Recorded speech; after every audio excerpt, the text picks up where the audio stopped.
नारायण साकार हर की संपूर्ण ब्रह्मांड में सदा सदा के लिए जय जयकार हो। जगत जननी साकार महामातेश्वरी की संपूर्ण ब्रह्मांड में सदा सदा के लिए जय जयकार हो।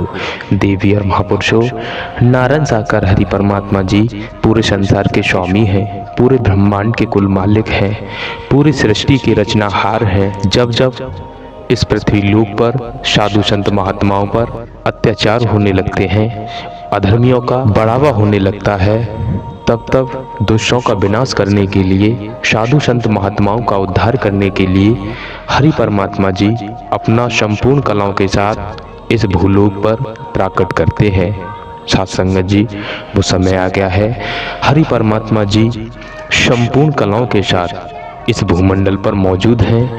हम सभी जीवात्माओं का धर्म कर्म बनता है इन नारायण साकार हरि परमात्मा जी के चरणों में अपने को समर्पण करके अपने जीवन को धन्य बनाएं। नारायण साकार हरि की संपूर्ण ब्रह्मांड में सदा सदा के लिए जय जयकार हो।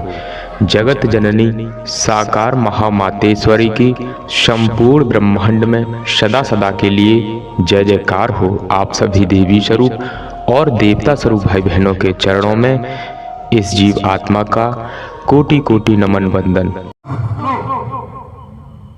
इन्होंने कहा मैं नाग हूं, तो सुनो, हर बांस में बंसलोचन नहीं होता।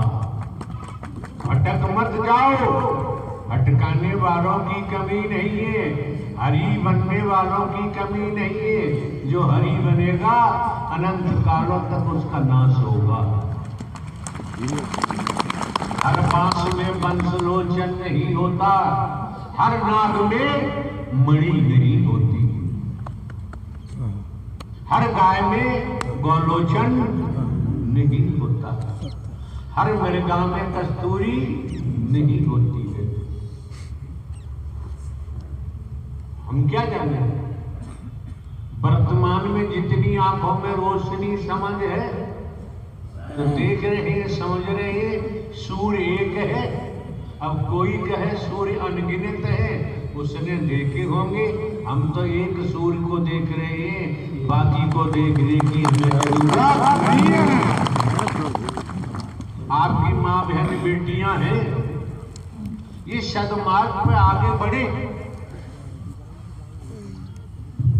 सदकर्म करे, अपने बच्चों की देखभाल करे, पति को देखे, सास ससुर को देखे, जो भी जिम्मेदारियां हैं उनका निर्वहन करे। उनके कर्म से ही पता चलेगा कि वास्तव में सदगृहिणी है, देवी स्वरूपा है। कहने की जरूरत ही नहीं रह जाती है। जो अपने कार्य से विमुख होता है, अपने कार्य में लापरवाही दिखाता है और बनता है, ऐसे जीव अनंत कालों तक भटकते रहते हैं, उन्हें कहीं ठिकाना नहीं मिलता है।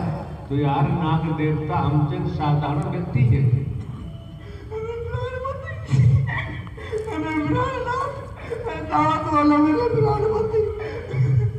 कब से बोला था आपने कि भोग जाके थोड़ी सी चौक हो गई प्राणनाथ, और कब तक भोग खाने में साफ साफ बताओ, जिससे उपस्थित महापुरुषों के कानों में आवाज पहुंचे।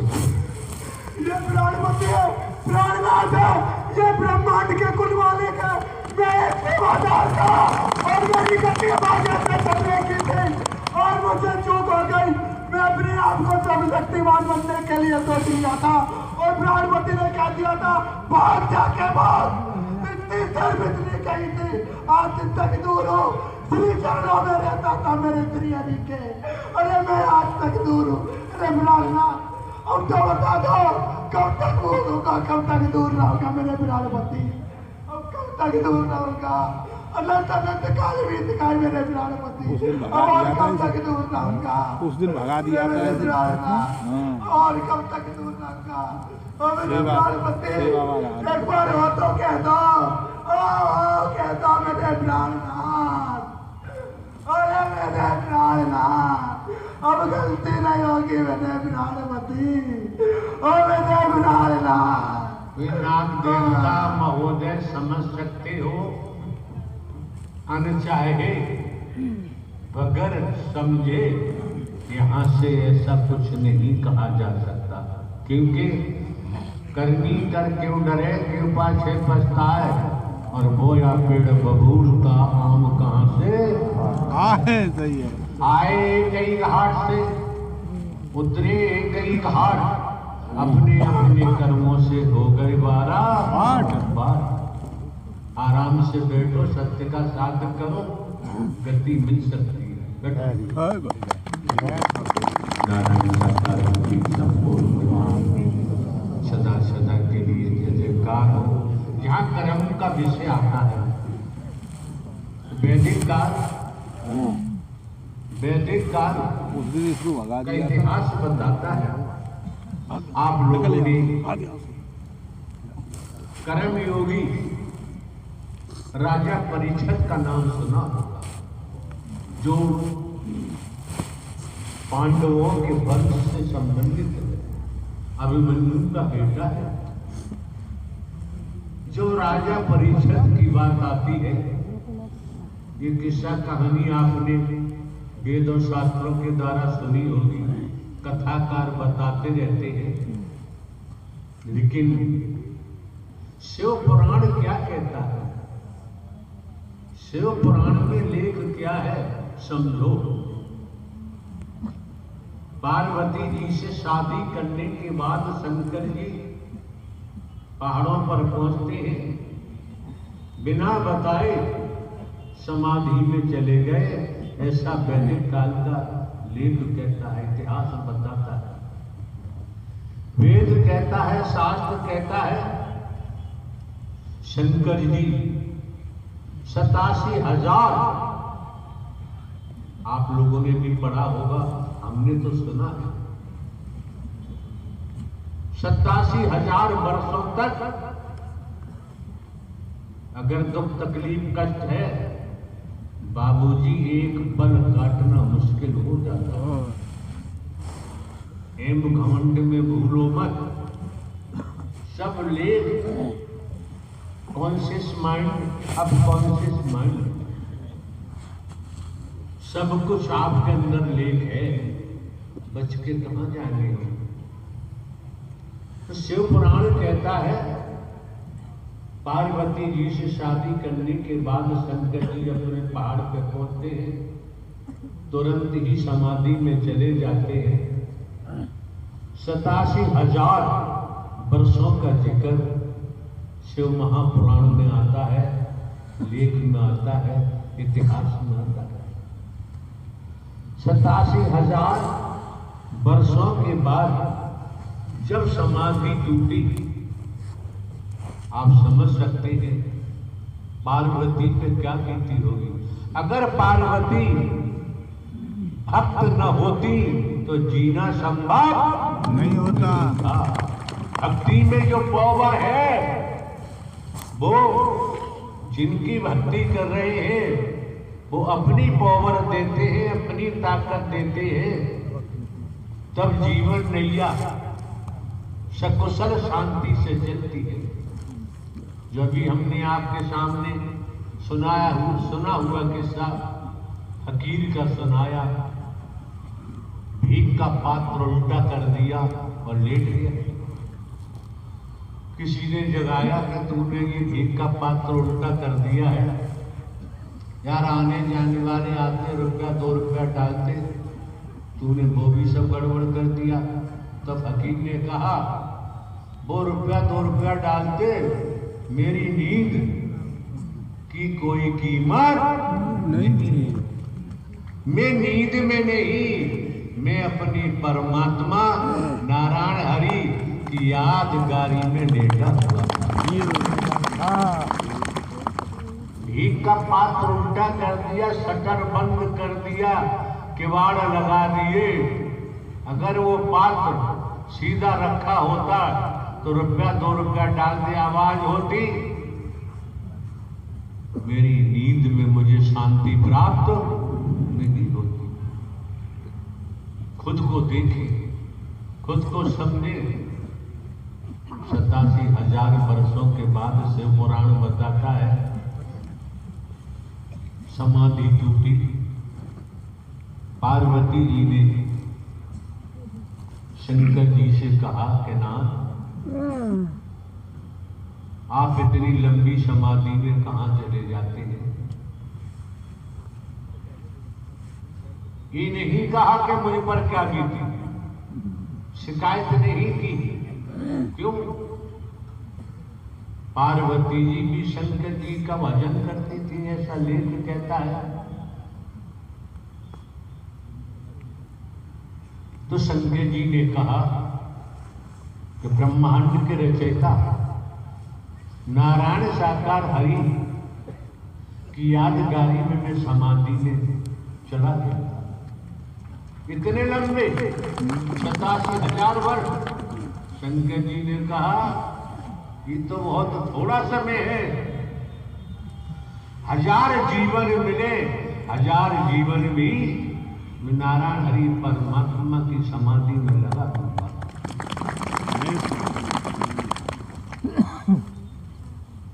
आपको पूर्व में भी कहा है, निराकार ही साकार है और साकार से ही निराकार की तरफ हो जाते हैं। ये वर्तमान में हमारे साथ सब घटनाएं घटित हो रही है, तब आपको बता रहे हैं। अगर घटनाएं घटित नहीं होती तो बताना संभव नहीं था। तो पार्वती जी ने कहा कि नारायण साकार हरि की कथा हमें भी सुना दे। तो शंकर जी ने कहा आपने इच्छा प्रकट की है तो मैं जरूर ही नारायण साकार हरि परमात्मा की सत्यमय कथा सुनाऊंगा। लेकिन शर्त है क्या? आपको हुकरा देना पड़ेगा। जैसे हम आपके कहते हैं तो आवाज देते रहना, हुकरा देना पड़ेगा। पार्वती जी ने कहा कि बिल्कुल मैं हुकरा दूंगी। शंकर जी समाधि में नारायण साकार हरि परमात्मा की सत्यमय कथा का प्रारंभ हुआ। पार्वती जी हुकरा दे रही है। कुछ देर के बाद पार्वती जी सो जाती है। हाँ, क्षमा करें, लेख कुछ और भी कहता है। शंकर जी ने चारों दिशाओं में 12-12 कोस तक देखा, नारायण साकार हरि की कथा सुनने वाला कोई तो नहीं है। चारों दिशाओं में देखा, कोई नहीं। तब कथा शुरू की। लेकिन एक वृक्ष पर पक्षी का घोंसला है, उसमें एक अंडा रखा हुआ है। पार्वती सो जाती है, अंडे से बच्चा निकलता है और वो हुकरा देता है। ऐसा लेख करता है।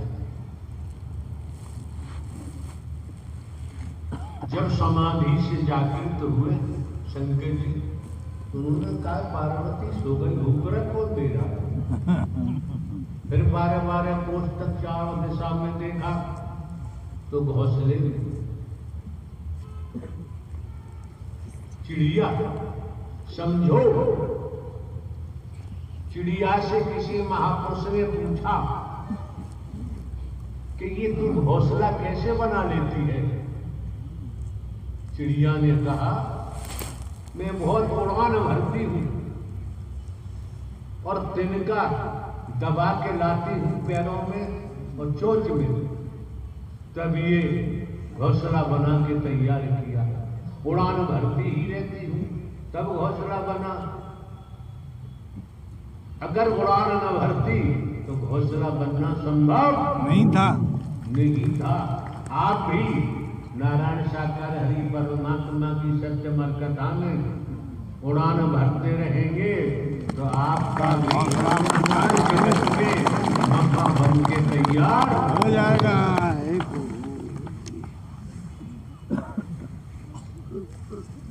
शंकर जी ने देखा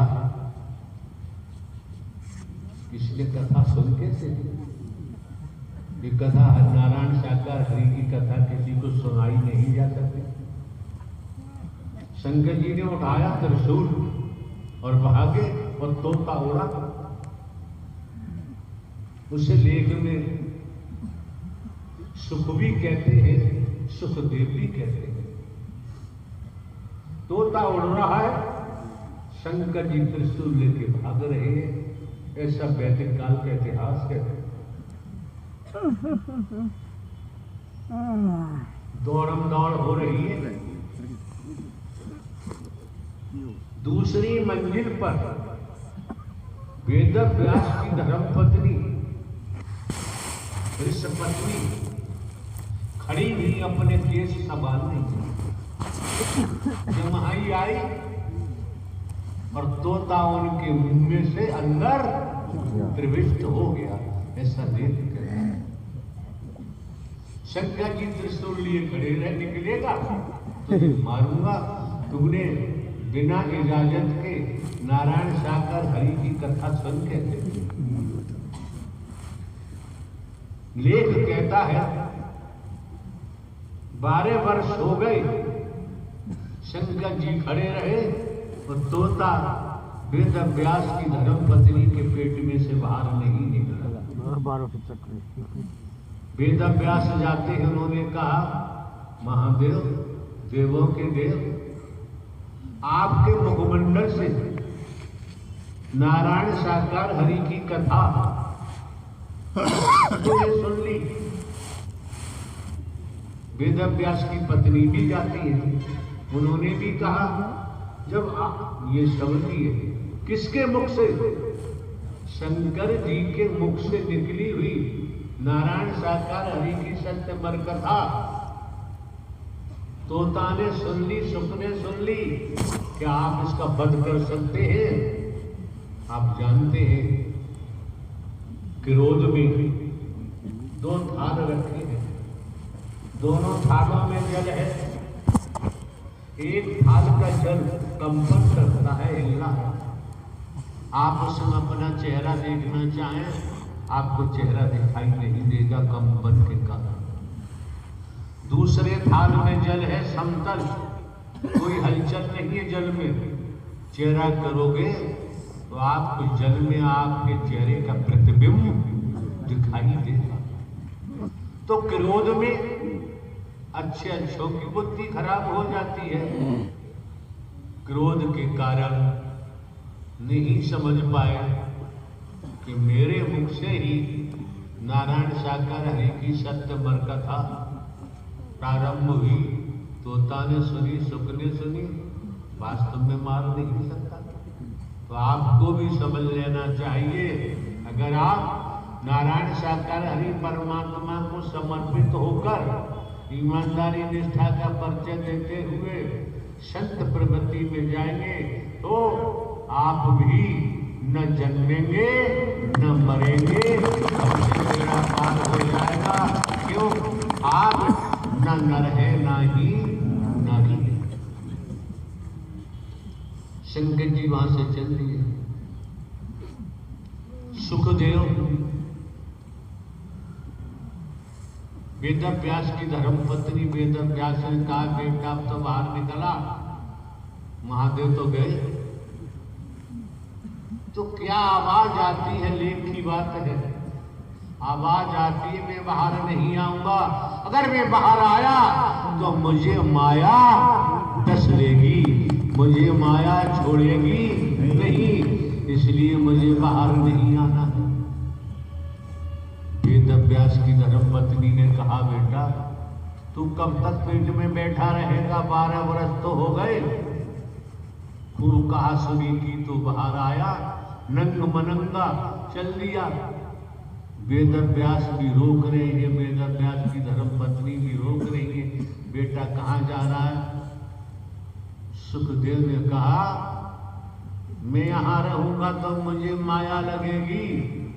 चले गए किसी सरता के तट पर झोपड़ी बनवाई, वहां रहने लगे। ऐसा लेख कहता है। कर्मयोगी राजा परीक्षित का नाम आता है इसी प्रसंग में। कर्मयोगी राजा परीक्षित जो भी लेख कहता है, किसी ऋषि का श्राप लगा हुआ था, उनके गले में मरा हुआ सर्प डाल दिया था।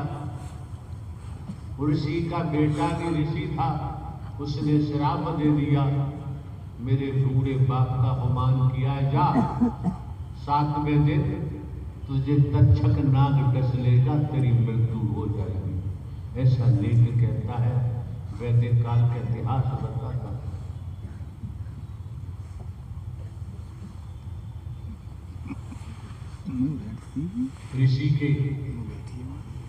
ऋषि ने अपने बेटे को सूचना भिजवाई कि तूने श्राप दिया, वो तो लगेगा पक्का होगा, लेकिन राजा परीक्षित कर्मयोगी राजा है, न्यायकारी है, उसे बताना चाहिए कि 7वें दिन तुझे तक्षक नाग डसेगा और तेरी मृत्यु हो जाएगी। ये जानकारी जब राजा परीक्षित को दी, जो अर्जुन का नाती था, अभिमन्यु का बेटा था, पांडवों का अंश था, उसी क्षण जानकारी हुई।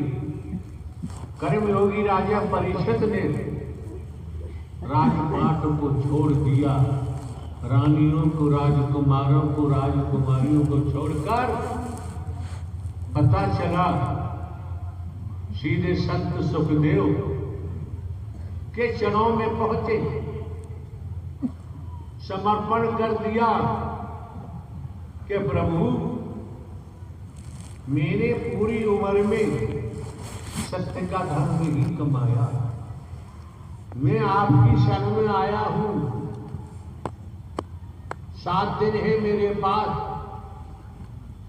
तक्षक नाग आएगा, डसेगा, मैं आपसे मौत की भीख नहीं मांग रहा, समय आ गया है, तक्षक नाग के डसने से मेरी मृत्यु होगी, हो जाए, लेकिन पूरी उम्र में मैंने सत्य का धन नहीं कमाया, 7 दिन में मैं कितना सत्य का धन कमा सकता हूं।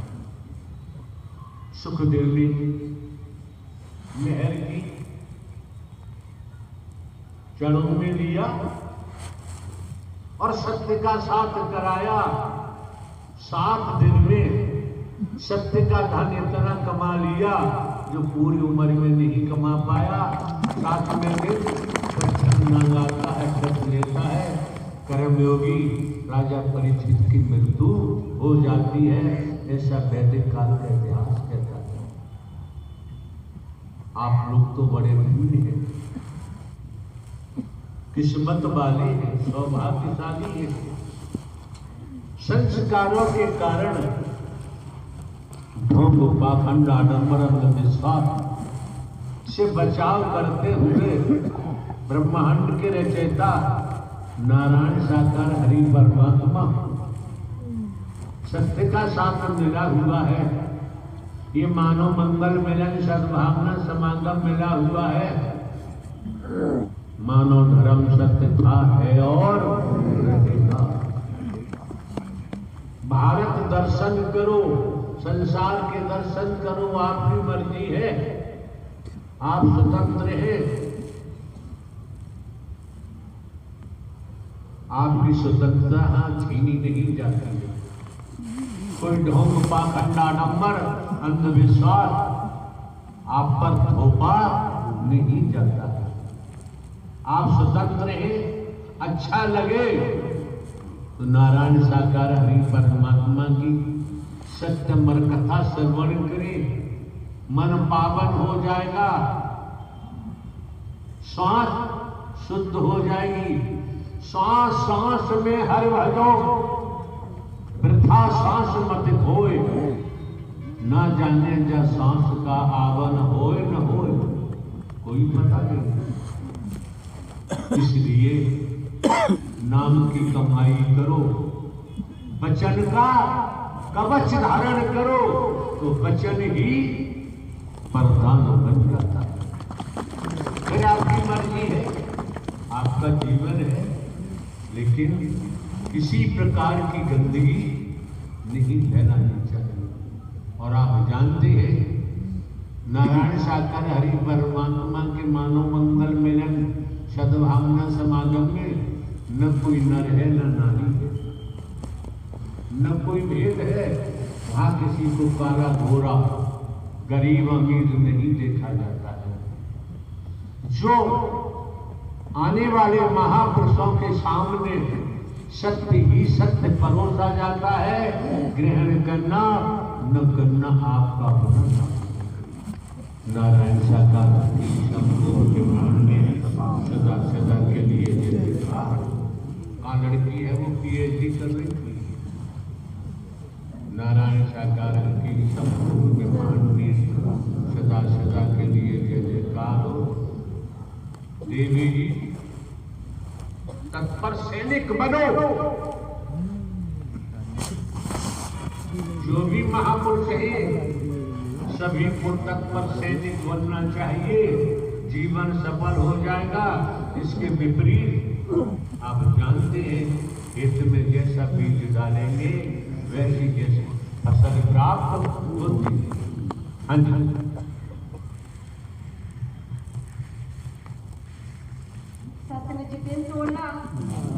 नारायण साकार हरि की संपूर्ण ब्रह्मांड में सदा सदा के लिए जय जयकार हो, जय जयकार हो। साथ संगत जी प्रेम से बोलना, जगत जननी महामातेश्वरी की संपूर्ण ब्रह्मांड में सदा सदा के लिए जय जयकार हो, जय जयकार हो, जय जयकार करो। दुनियावी कैलेंडर के मुताबिक मंगलवार है, ऐसी सोच बनाओ, ऐसी संगत करो, ऐसा कर्म करो कि आपका जीवन मंगल में बनता जाए। अब से पार हो जाओगे, क्योंकि दुनिया में राजा रहे न रंग, बली रहे न औलिया, संतरी रहे न मंत्री, अधिकारी रहे न कर्मचारी। जो आया है सो जाएगा, राजा रंग फकीर। लेकिन विषय ये है जाएगा कहाँ। वही मार्ग आपको दिया जा रहा है जहाँ जाना चाहिए। आत्म कल्याण होगा, जन्म मरण से बच जाओगे, क्योंकि आप न नर है ना ही नारी है।